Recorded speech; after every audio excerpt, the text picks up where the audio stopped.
कांग्रेस में, खासकर बीजेपी व कांग्रेस में अब इस मुद्दे पर काफी प्रमुखता से लड़ाई चल रही है कि इन दोनों में से कौन बड़ा हिंदुत्ववादी है।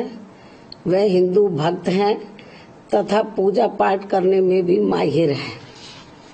लेकिन इससे ये जरूर स्पष्ट होता है कि हिंदू धर्म को छोड़कर बाकी सभी धर्मों की ये दोनों पार्टियां उपेक्षा कर रही हैं, जो इनका ये कृत्य संविधान की मंशा के विरुद्ध भी है।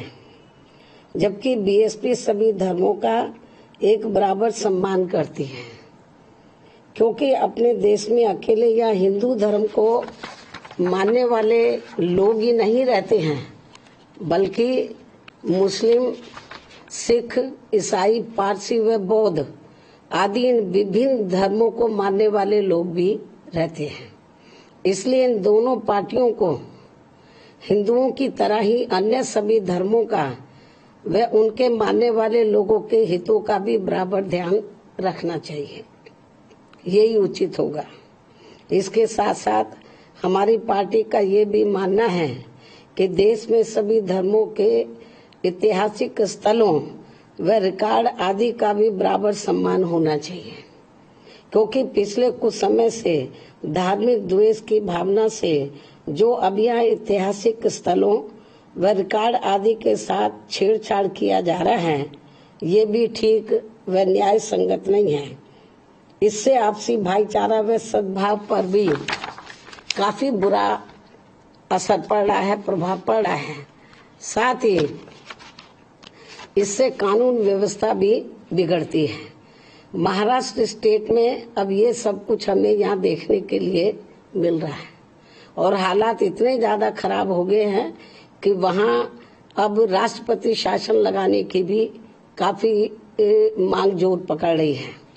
इसके अलावा पूरे देश में वह राजस्थान एवं छत्तीसगढ़ कांग्रेसी शासित राज्य में तथा तेलंगाना स्टेट की सरकार के साथ साथ मध्य प्रदेश में भी बीजेपी की डबल इंजन की सरकार में यहाँ खासकर दलितों, आदिवासियों व अन्य पिछड़े वर्गों का हर स्तर पर हो रहा शोषण तथा यहाँ भी बढ़ रही गरीबी, बेरोजगारी, महंगाई व साथ ही गरीबों, मजदूरों, किसानों, कर्मचारियों एवं अन्य मेहनतकश लोगों का भी हो रहा उत्पीड़न आदि के विरुद्ध, अर्थात इन चारों राज्यों में इस वर्ष हो रहे विधानसभा आम चुनाव में इन जरूरी मुद्दों को लेकर हमारी पार्टी पूरी तैयारी के साथ यहाँ चुनाव में उतर रही है। इतना ही नहीं, बल्कि इन सभी मामलों में यहाँ की जनता को जागरूक बनाने एवं चुनावी तैयारी के लिए भी बीएसपी केंद्रीय यूनिट ने पार्टी के नेशनल कोऑर्डिनेटर श्री आकाश आनंद को तथा इन चारों राज्यों के केंद्रीय कोऑर्डिनेटर व राज्यसभा सांसद श्री रामजी गौतम को भी मुख्य तौर पर लगाया हुआ है, जो मेरे दिशा निर्देशन में यहाँ इसी महीने से इन सभी जरूरी मुद्दों को लेकर पार्टी कार्यकर्ता सम्मेलन के जरिए अपना चुनावी अभियान भी शुरू कर रहे हैं। मुझे पूरी उम्मीद है कि इन चारों राज्यों में पार्टी के लोग यहाँ इस वर्ष होने वाले विधानसभा आम चुनावों में पार्टी व अपने हित में इनका जरूर लाभ लेंगे। मैं भी यहाँ विशेष तौर से ध्यान दूंगी। वैसे आप लोगों को मालूम है कि अभी कुछ दिन पहले मैं तेलंगाना स्टेट में भी गई और वहाँ हैदराबाद में खास तौर से विधानसभा आम चुनाव को लेकर बड़ी ऐतिहासिक रैली हुई, जिसमें कई लाख लोगों ने भाग भी लिया और वहाँ तो चुनाव अभियान की शुरुआत भी कर दी गई है।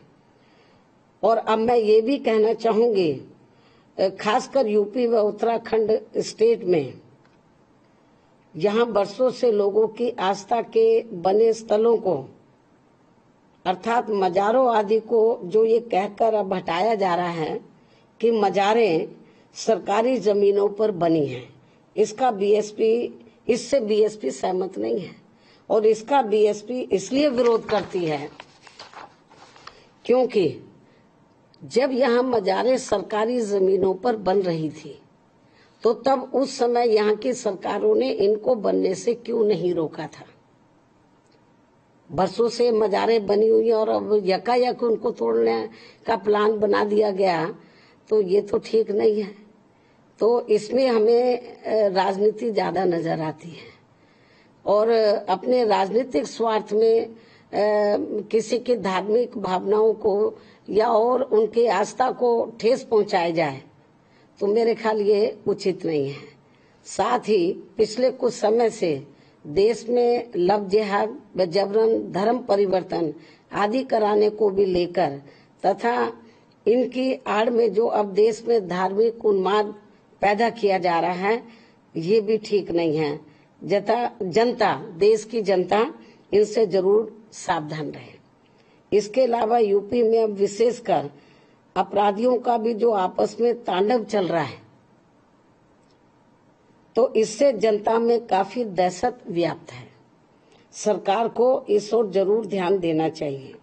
बीएसपी की ये सरकार को सलाह भी है। अब मैं अपनी बात यही समाप्त करती हूँ। धन्यवाद। जय भीम व जय भारत।